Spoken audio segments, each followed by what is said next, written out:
Hi everyone, we are excited to have you here in today's fun-filled learning session at YOLO. Here is a quick look at how you can submit your work after the class. As a first step, go to live.yolo.com. You can use any browser to access this site. On this page, you will see a list of all our classes. Scroll down and you can see the Submit Your Work button. And then you will see a list of the classes that you've last attended, which could, for example, show the dance or craft or science experiment classes you've attended recently. Next, it will show you the list of children whose names are registered in this mobile number. Choose your name from this list to submit your work. For instance, if you are Satvik Kumar, choose that name. And then choose the class for which you would like to make your submission. For example, if you've attended the New Year's Masquerade Party session and you'd like to make the submission for this class, click on the Submit Your Work button below that. And then upload the photo you've taken. Choose the image from your phone and click Submit. You can scroll down and view all your past submissions and see how many of your friends or peers have liked your work. You can also see others' work and like their work to inspire your friends. If you want to showcase your work on social media, that too is very simple. Click on Share, copy the link, and post it on Instagram or Facebook or any other platform of your choice. Just a tiny reminder, your submission looks a lot better if you could click a photo in the landscape mode rather than the portrait mode. Do not forget to tag us at YOLO_app. I'm eagerly looking forward to all your submissions right after this class. Hey there, kids. How are you doing? Welcome to today's class. Today is the second class of our Indian rulers, and I am so happy to have you here. Now, in the last class, we went ahead and spoke all about Akbar. We spoke about, his early life. We spoke about the places that he ruled. We spoke about where he came from. We spoke about how, at such a young age, he went ahead and did so much in so little time. We spoke about how his personality was. We spoke about what a kind heart he had in terms of going forward and looking at reforms. We spoke a lot about who he has is as a person and how he's went gone ahead and created sort of a mark in our history. Now, in the last class, I also spoke to you about the importance of this course. I spoke to you a lot about how we want to talk about history. We want to talk about where we came from. We want to go ahead and focus on that concept. Now, since we spoke so much about it, we have to go ahead and have further classes of this, right? So today's class is all about Prithvi Chauhan. We're going to be going ahead and talking about him and his reign in Indian history. We're going to be talking about the places he ruled, what his characteristics were, what he went ahead and did, and what he went ahead and did not do also. So let's go ahead and get started with that. But before we actually talk about, Prithvi Chauhan and, him as a person and him as a ruler, let's talk a little bit about your certificate program as well as a little bit about your submissions. Now, coming to your certificate program, like you all know, you're getting certificates for the work that you're going ahead and doing. So I just want you to go ahead and make sure of one thing, that you're attending all of your classes and you're going ahead and doing all of your submissions. So just two simple things that you have to go ahead and do as part of all of your classes. Automatically you'll get your certificate. And in my several classes, I've gone ahead and spoken to you about how getting a certificate is so important. And if you can go ahead and get it, grab it. Make sure you can go ahead and get it. Second thing I always talk to you about is the importance of going ahead and doing your submissions. Make sure you're trying to submit your work. Make sure you're going ahead and putting in that little bit of effort in doing your work, because if it's not in relation to art, it's going to be in relation to your creativity, it's going to be in relation to your innovation, it's going to be in relation to something of that sort.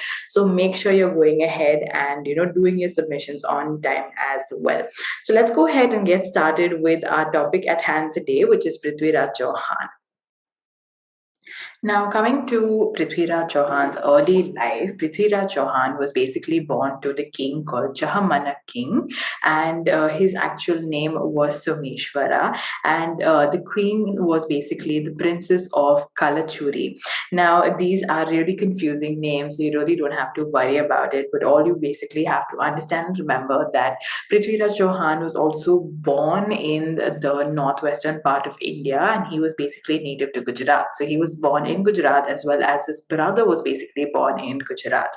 Now, basically, when they talk about his growing up and things like that, there are not really any scriptures or proper narratives that actually talk about how he was brought up or where he was brought up and things like that. Even a particular date of when he was brought up isn't really mentioned in all of the scriptures, but approximately they were able to figure out that he was born on the 12th day of the Jyeshtha month.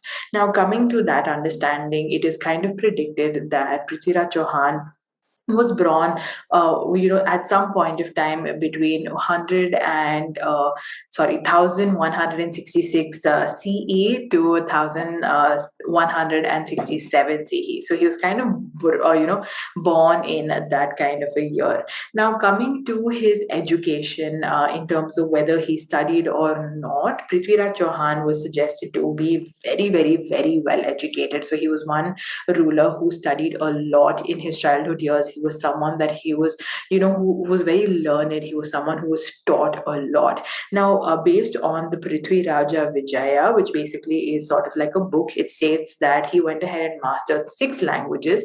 But in the Prithvi Raj Rasau, it says that he had mastered 14 languages. So basically, it can, you can basically kind of come to the conclusion that, when it came to languages and it came to learning of scripts, he was very well versed, maybe between 16 to 14, somewhere in between. He basically went ahead and learned those many languages. Now, the Raso also goes forward and says that he was not just very well educated when it came to languages, but he was also very well educated when it came to other subjects, which included math, included history, it included medicine, it included military, it included philosophy, it included painting, and it included theology. And what it also basically mentions that at this point of time in his childhood, he also learned a lot of archery. So one thing that I want you to go ahead and note about, people from those days is that, these people don't only focus on very, very academic subjects like math, science, and, things like that. They really, really believed in, going forward from it. So something that they really believed in learning was languages. It is something that is very, very well worth studied. And the second thing that you have to go ahead and note when it came to people or rulers from the ages who have gone ahead and taken care of India, one other thing that basically came in forth is they also looked into things like painting, they looked into things like archery, they looked into things like military philosophy, things like that. So it wasn't just always about just simple sciences like math and science, but they really, really progressed into getting into other forms of literature and other forms of art as well, because it really helped them grow as individuals. It gave them a larger perspective, because at that point of time industrialization was not yet done. So people who were in the handicraft industry, people who were workmen, were really, really prevalent. They were really, really honored. So people like even rulers went ahead and studied a lot of it, because it really helped in terms of ruling their kingdom, and it really helped in figuring out how the kingdom could run as a whole. Now, coming to when Prithviraj Chauhan basically came to rule, or basically when he started ruling, was at a very, very young age. So his father, Prithviraj II, basically went ahead and, went out of throne. Now, there are different theories on why he went out of throne. One of the theories is basically that he actually left as in terms of exile and left to the forest. And the second theory that basically comes about is that he passed away. Now, either one of the stories do prevail, but it's not really known in history, and through the manuscripts, they aren't really able to figure out what exactly happened. But in either case, Prithviraj at that point of time was, brought to the throne. Now, at this point of time, he left Gujarat, which is basically his birthplace and his hometown, and he moved to Ajmer, where he went ahead and started ruling the dynasty. He became the next ruler, or he became the next throne. So he was the one who came to this capital, Ajmer, and then started ruling. So this happened in 1177, which is basically when Prithviraj was only 11 years old. So you can see here some small comparison to what we learned in last class, or last classes concept was even Akbar at a very young age came to the throne, and in the same manner Prithviraj Chauhan as well came to the throne at a very young age. Now, being of such a young age, obviously Prithviraj Chauhan didn't have all of the education or the knowledge on how to go ahead and run the empire, or how to go ahead and work with the throne. So he obviously had help. There are a number of ministers that actually existed. A few were the original right hand mans, a few were already the original chief ministers who existed with his father. Another person who was a very big part of the ruling till Prithviraj Chauhan came to age was his mother. His mother was his right hand, who went ahead and helped him out with every decision in terms of what he had to do, what he did not have to do. Another person who also helped quite a lot was basically his paternal uncle as well as his maternal uncle.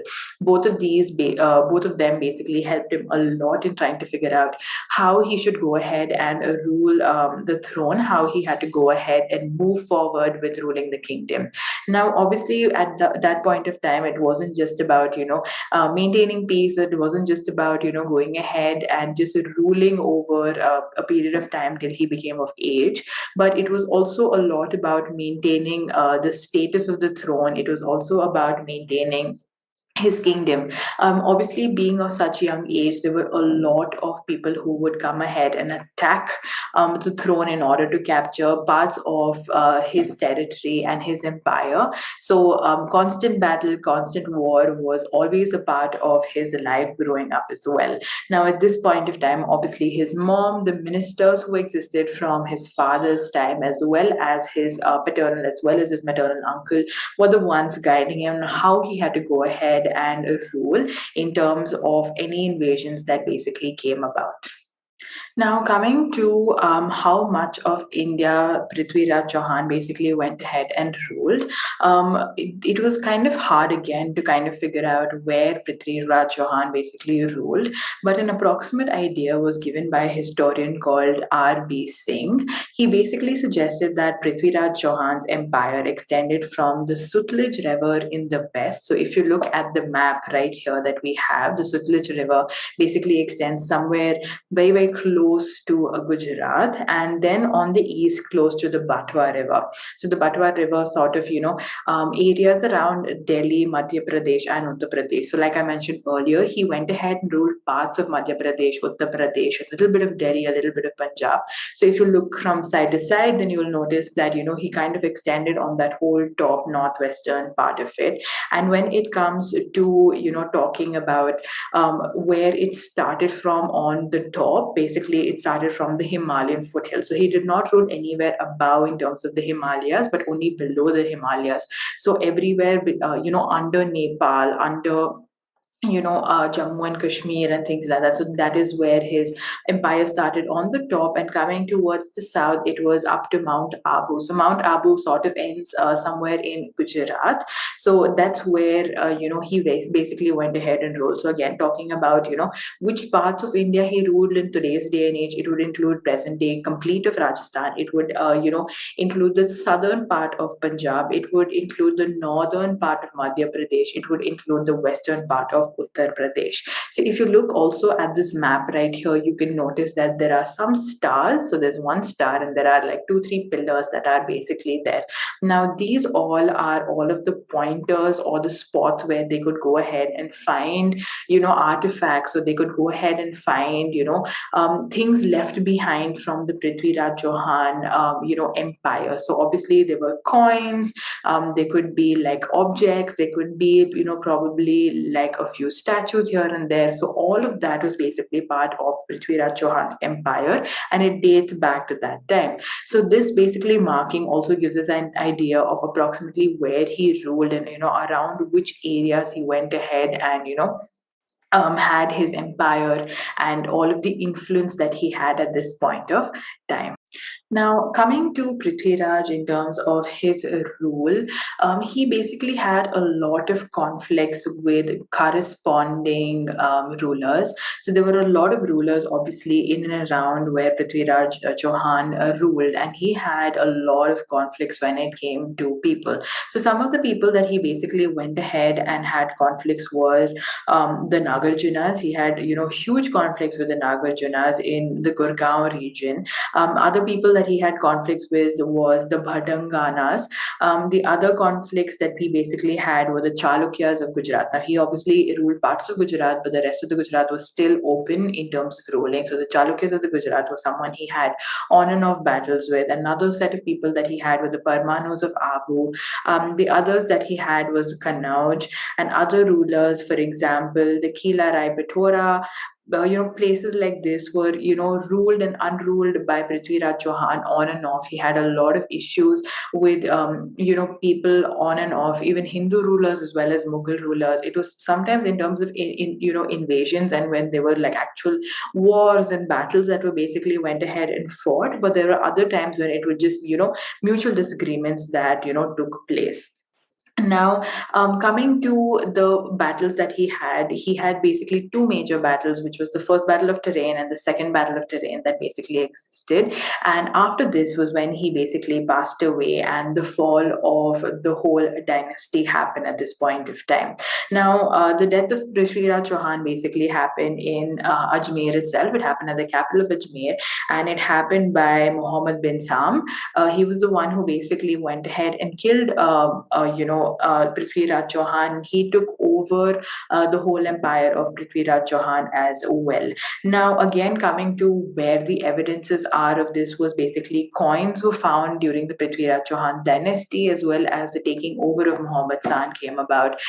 Coins were made. There were scriptures that were basically published at that point of time about how, he was killed and how he basically went ahead and, took over the empire. So this was, the kind of the fall of Prithviraj Chauhan at this point of time. And they say the fall basically happens pretty late in his life. It doesn't really happen at a very early stage in his life. So Prithviraj Chauhan sort of ruled for many years. It didn't really happen in like a couple of years. So he was a very good ruler that ruled for a very, very long period of time. Now, coming to Prithviraj and his characteristics as an individual or his personality as an individual, it is kind of, conflicting depending on which scriptures you basically go ahead and go by. Now, if you look at the late medieval scriptures, which is basically written between the 14th century and the 15th century, and these are all Sanskrit stories that were basically written, it was basically mentioned that Prithviraj Chauhan was not a very successful king. He was not someone who went ahead and ruled his dynasty very well, and he was basically not known because a foreign ruler, like I mentioned, Muhammad bin San, who basically went ahead and took over his empire. So he basically was just known as someone who was defeated by a foreign king based on those scriptures. If you again go ahead and see certain scriptures written by Jain authors, they kind of portray him again as someone who was not really apt or not someone who went ahead and did a lot. And he was the one responsible for the downfall of the Chauhan Empire or the whole Chauhan kingdom. But again, if you go ahead and look at other scriptures, if you go ahead and look at other Jain scriptures that are basically written, or you look at the Prithvi Rajraso, or you go ahead and look at any of the old Rajput scriptures, you will notice that Prithviraj Chauhan is written as someone who's extremely courageous and as well as a hero. Now, obviously, with different writings and different novels and narratives, there will be a mixed opinion on what people felt Prithviraj Chauhan basically was. So it is up to you to go ahead and decide what you felt of Prithviraj Chauhan as a king. Now, on one hand, yes, people do believe that he caused the downfall of the Chauhan dynasty, and he was the one responsible for a foreign king to come ahead and take over his empire. But on the other hand, there's also complete mentions in the Rajput's court of him being so courageous to go ahead and actually fight foreign, empires. Not a lot of kingdoms in those kings in those day and age actually went ahead and fought foreign, enemies. They actually went ahead and sort of forfeited. They went ahead and actually wrote treaties in which they could only just own part of the kingdom, and the majority of the ruling would happen by foreigners. But that was not so in Prithviraj's case. He's actually now portrayed as a Hindu warrior who fought against Muslim enemies. So if you look at both sides of the coin, yes, there are pros and yes, there are cons. But Prithviraj Chauhan in general is known to be someone who is very, very educated. Like we mentioned, he was someone who was really, really well versed when it came to, studies and politics and things like that. And he was also someone who was very courageous to go ahead and, defend his kingdom, and was someone who actually took up the throne at a very, very young age of just 11. Now, obviously, if you go ahead and again look at the scriptures, there may be different ideas, different dialects, depending on who wrote it and in what time and what perspective. Now, again, coming to or the Indian rulers, since we were talking about it being Indian rulers, we obviously have that break when it comes to the Indian rulers of there being foreign rulers like the Mughal rulers, at that point of time known as Mughal rulers, but not actually Mughal rulers. But they say basically he was one of the oldest, Muslim rulers.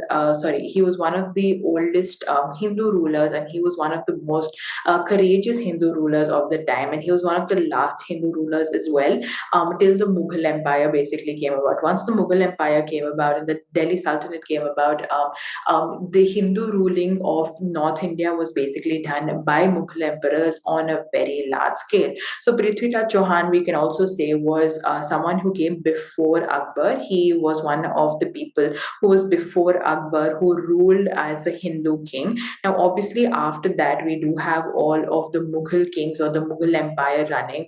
But when it came to religion, India still practiced all forms of religion. Like we know, when we spoke about Akbar in the last class, we spoke a lot about how Akbar, was very, um, particular about religion of all existing. So though we do talk about him being one of the last Hindu rulers of the North India portion at that point of time, we still do have the religion prevailing all over, and there not being a wash off when it came to religion as a whole. Now let's go ahead and also look at what kind of statues or what kind of things that we have that exist from Prithviraj Chauhan's dynasty. So if you just look right here, you can see this is the Prithviraj Chauhan statue. It is Prithviraj Chauhan on sort of like a horse, with him wearing his battle warship sort of clothing. He also has sort of his bow and arrow with him, and he's practicing his archery. Like we mentioned earlier, Prithviraj Chauhan was one of the people who learned archery as a child, or in when he was a kid. And he, as you can see, is a full-grown man right here practicing his archery on his horse. Now, this was said as a sculpture to be taken when as part of the first or the second battle of Terrain. This was sort of like a kind of vision of that, and it still exists in India in today's day and age.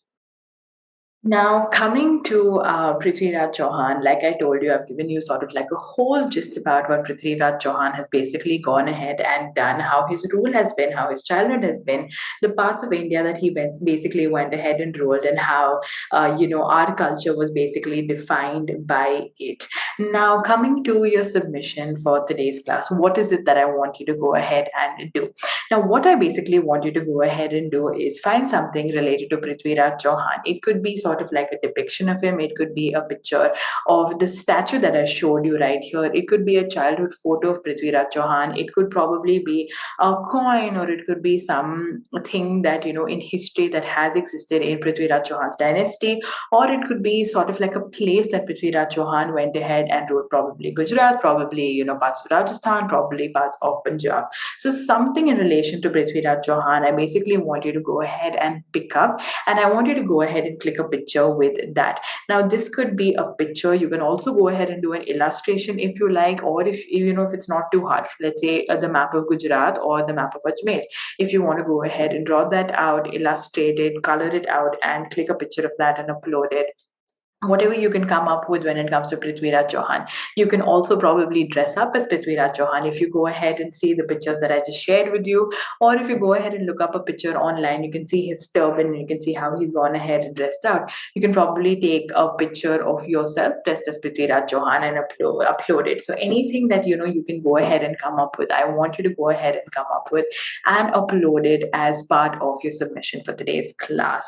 Now, this is basically the end of today's class. So before we actually stop and we say goodbye, I want to talk to you about two things. The first thing being about your certificates. Like you all know, you're getting certificates for the work that you're going ahead and doing. So all that you have to go ahead and make sure of is to go ahead and do your work on time, attend all of your classes. So submissions on time, attend all of your classes, automatically you'll get your certificate at the end of the course.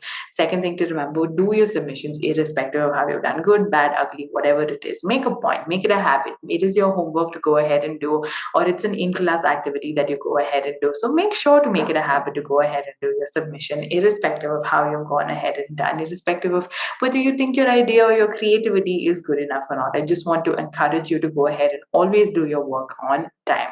Now, thank you so much for going ahead and attending today's class. In the next class, we're going to be going ahead and talking about another ruler. I hope you can guess who the other ruler is. If you can't, you can have a look at the list or the course list and you will know who the next ruler is. I will see you then. Till then, bye-bye and have a nice day and a nice week. Bye. Hi everyone, we are excited to have you here in today's fun-filled learning session at YOLO. Here is a quick look at how you can submit your work after the class. As a first step, go to live.yolo.com. You can use any browser to access this site. On this page, you will see a list of all our classes. Scroll down and you can see the Submit Your Work button. And then you will see a list of the classes that you've last attended, which could, for example, show the dance or craft or science experiment classes you've attended recently. Next, it will show you the list of children whose names are registered in this mobile number. Choose your name from this list to submit your work. For instance, if you are Satvik Kumar, choose that name. And then choose the class for which you would like to make your submission. For example, if you've attended the New Year's Masquerade Party session and you'd like to make the submission for this class, click on the Submit Your Work button below that. And then upload the photo you've taken. Choose the image from your phone and click Submit. You can scroll down and view all your past submissions and see how many of your friends or peers have liked your work. You can also see others' work and like their work to inspire your friends. If you want to showcase your work on social media, that too is very simple. Click on Share, copy the link and post it on Instagram or Facebook or any other platform of your choice. Just a tiny reminder, your submission looks a lot better if you could click a photo in the landscape mode rather than the portrait mode. Do not forget to tag us at YOLO_app. I'm eagerly looking forward to all your submissions.